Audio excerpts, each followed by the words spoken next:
Hello friends, खुलुमबाय नोंथांमोनखौ नायगिरि गासैखौबो चेनेलाव फिन खेबसे बबे समाव बरायबाय। दा जोंहा BTC निफ्राय गोदान साख्रि ओंखारबावबाय लोगोफोर। दा सेन्ट्रेल सिलेक्शन बर्डआ बेखौ कन्डाक्ट खालामगोन। दा जोंहा मानि ओंखारदों होनोब्ला जोंहा बेवहाय गोबां डिपार्टमेन्टनि दङ लोगोफोर। दा बेवहाय जोंहा गोबां डिपार्टमेन्टनि ओंखारदों। दा जोङो मा डिपार्टमेन्टआव ओंखारदों जोङो टटेल भेकेन्सिया बेसेबां जों अफिसियेल साइटखौ नायगोन। जोंहा सर्ट नटिस फैग्रोबाय। बेनिफ्राय जोंहा फुल नटिसाहाय जेब्ला लिंकआ एक्टिभ जागोन अब्लानो जोङो मोनगोन। दायो लोगोफोर नै जोङो CSP नि सेन्ट्रेल सिलेक्शन बर्डनि अफिसियेल साइटआव दंफैखायो। दा नोंथांमोना नुदों नै बेवहाय नटिसाहाय एडभार्टाइजमेन्ट Gr-3 प्लास Gr-4 दं। दा लोगोफोर बेवहाय Gr-3 आरो Gr-4 नि बेवहाय मोननै पस्ट ओंखारना फैदों डिपार्टमेन्टनिफ्राय। टटेल जोंहा बेसेबां जोंहा टटेल 569 ना बेसेबांबा जायो लोगोफोर जोंहा टटेल प्लास खालामब्ला। दा बेवहाय जोंहा मा डिपार्टमेन्टनि ओंखारना फैदों नै बेवहाय नायदो लोगोफोर। डिपार्टमेन्ट्स अफ इनफरमेसननि दं, पाब्लिक रिलेसननि दं, बेनिफ्राय PWD इडुकेसन दं, फरेस्ट इरिगेसन दं, सेरिकालचार दं, स्किल एमप्लयमेन्ट एन्ड एन्टारप्रेन्योरशिपनि दं, सीड एन्ड एग्रिकालचार। दा जों अफिसियेल नटिसखौ नायगोन। दा जोंहा सर्ट नटिसा ओंखारग्रोबाय आरोखि। दा फुल नटिसा ओंखारबावगोन। जोंहा जोंहा एलिजिबिलिटि क्राइटेरिया जोंहा मा नांगौ बेयो जोंहा लिंकआ जेब्ला एक्टिभ जागोन अब्ला बियो फुल एडभार्टाइजमेन्ट फाइलाहाय ओंखारगोन। दा जोङो बे सर्ट नटिसखौहाय नायग्रोनि। लोगोफोर बियो दा 4 एप्रिलावनो ओंखारदोंमोन, बेखौ रिलिज खालामदोंमोन। बेनिफ्राय जोंहा बेवहाय मा दंनो लोगोफोर बेवहाय जोंहा Gr-3 निफ्राय दङ 294 था दङ दै लोगोफोर। बेनिफ्राय Gr-4 आव जोंहा बेसेबां दङ Gr-4 आवहाय जोंहा 275 बेबायदि दङ। दा बेवहाय गोबां पस्ट दङ। आं दहाय सिगाङाव खिन्थाखाबाय नोंथांमोननोहाय education, forest irrigation, sericulture, skill employment entrepreneurship department, information, public relation बेबायदि दङ जोंहा बेवहाय। ओमफ्राय माखासे निउलि एडेड 60 भिलेजफोरा बेवहाय हाबफादों। बिसोरना आरो सनितपुर डिस्ट्रिक्ट, उदालगुरि डिस्ट्रिक्टनि जानानै बिथांमोना एप्लाइ खालामनो हागोन। दा नोंथांमोननि एप्लाइयाहाय मालानिफ्राय जागोन होनोब्ला नोंथांमोननियाहाय 7 एप्रिलनिफ्राय नोंथांमोना 21 एप्रिलसिम नोंथांमोना एप्लाइ खालामनो हागोन बेवहाय लोगोफोर।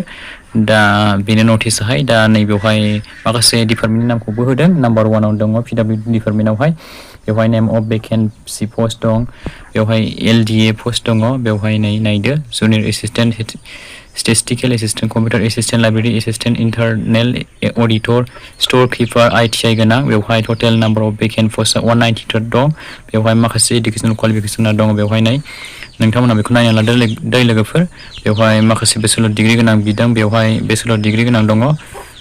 बेवहाय LDA junior assistant, statistical assistant, computer एसिस्टेन्टनि थाखाय बेचेलर डिग्रि जानांगोन। ओमफ्राय डिप्ल'मा 1 इयार कम्पिउटार सार्टिफिकेट थानांगोन। इन्टारनेल अडिटनि थाखाय बेचेलर डिग्रि गोनां जानांगोन। बेनिफ्राय नोंथांमोननोहाय लाइब्रेरि एसिस्टेन्टनि थाखाय डिग्रि पास जाबानो जाबाय। स्ट'र किपारनि थाखाय नोंथांमोना डिग्रि पास, ITI प्लास थानांगोन 3 इयार्स। ओमफ्राय नोंथांमोना नलेज थानांगोन आरो टिम मावफानाय। दा बेवहाय माखासे पस्ट बेवहाय दंजोबो नै PWD department, educational department, agriculture department, skill employment entrepreneurship department, seat. बे टटेल 190 था पस्टआहाय बेनो। बेनिफ्राय जोंहा HS आरो इकुइवेलेन्ट पस्ट दङ माखासे। जोंहा HS पासफोरनिया नै एग्रिकालचार डिपार्टमेन्टआव जोंहा गोबां पस्ट दङ। बेवहाय फरेस्ट डिपार्टमेन्टआवबो दङ, इनफरमेसन एन्ड पाब्लिक रिलेसनावबो दङ जोंहा, एग्रि एक्जिस्टिं एसिस्टेन्ट दङ, primary investigation, field assistant, fieldmen, power sprayer, duster operator, Gr-4 surveyor operator बिदि दं। 104 था गासै टटेल पस्ट दं आरोखि। ओमफ्राय बेवहाय existent assistant, field assistant, primary investigator and Gr-4 थाखाय मिनिमाम HS पास जायखिजाया स्ट्रिमनिफ्राय जानांगोन। सार्भेयरनि थाखाय मिनिमाम HS पास जाबानो जागोन। बेनिफ्राय फिल्डमेन एन्ड पावार स्प्रेयार एन्ड डास्टार अपारेटरनि थाखाय नोंथांमोना मिनिमाम HS पास जानांगोन जायखिजाया स्ट्रिमनिफ्राय।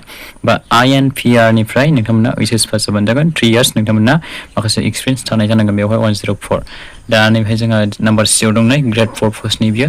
दहाय नैबे फार्स्टनियाहाय जोंहा मानिमोन Gr-3 पस्टनिमोन दै लोगोफोर। दानिया जोंहा फैबाय Gr-4 पस्टनि। दा Gr-4 पस्टनियावबो बेनो गासिबो डिपार्टमेन्टआ एखेजोब। बेवहाय 275 पस्ट दङ। ओमफ्राय इडुकेसनेल क्वालिफिकेसना नोंथांमोना Gr-4 पस्टआवहाय नोंथांमोना क्लास 8 पासनिफ्राय नोंथांमोना HS पाससिम हागोन दै लोगोफोर। बेनिफ्राय नोंथांमोना गोसोआव लाबानो जाबाय Gr-3 पस्टआवहाय नोंथांमोना HS पासनिफ्राय डिग्रि पाससिमा हागोन।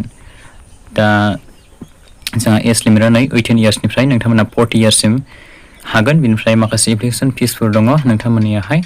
दा एप्लिकेसन फिसफोरखौहाय मा होनदों बिथांमोना बेवहाय OBC जेनेरेल केटेगरिफोरनियाहाय 200 रुपिस होनदों बेवहाय ST SC फोरनियाहाय नोंथांमोननिया 50 रुपिस पेमेन्ट दाननांगोन होनदों बेवहाय रोखा लिरना होनाय दंखायो बेखौ नोंथांमोना नायना लादो ओमफ्राय हाउ टु एप्लाइ होनोब्ला नोंथांमोनहा नैबे अनलाइनसो एप्लाइ जागोन नालाय बे जबा दानि ओंखारनाय गोदान जबाहाय 569 टटेल Gr-3 प्लास Gr-4 नोंथांमोना सेन्ट्रेल सिलेक्सन बर्डनि CSP नि नैबे अफिसियेल साइटआव फैनानै नोंथांमोना एप्लाइ खालामना लाबानो जाबाय 7 एप्रिलनिफ्रायनो लिंकआ एक्टिभ जागोन 21 एप्रिलसिम नोंथांमोना लास्ट डेट एप्लाइ खालामनो हागोन अनलाइन दा माखासे बेवहाय फट' साइज माबाखौ नोंथांमोना बेवहाय नायना लाबानो जाबाय 1 MB बेबायदि होना होदों बिथांमोनाहाय रिसार्च खालामनानै नोंथांमोना बे फट'फोरखौ आपल'ड खालामनांगोन दा बे माखासे इन्टारभिउफोरखौ बिथांमोना राइटेन एग्जामिनेसन लागोन होनदों नोंथांमोनखौ कल लेंहरगोन होनदों कल लेटार डाइरेक्ट ओमफ्राय नोंथांमोननि एग्जामाहाय मा रोखोम जागोन लोगोफोरनो एग्जामा नोंथांमोननिहाय मा साबजेक्टनिफ्राय जागोन 80 मार्क्सनि एग्जाम जागोन राइटेन एग्जाम बेनिफ्राय इन्टारभिउआवहाय 20 मार्क्सनि जागोन टटेल 100 मार्क्सनि फैगोन एग्जामाहाय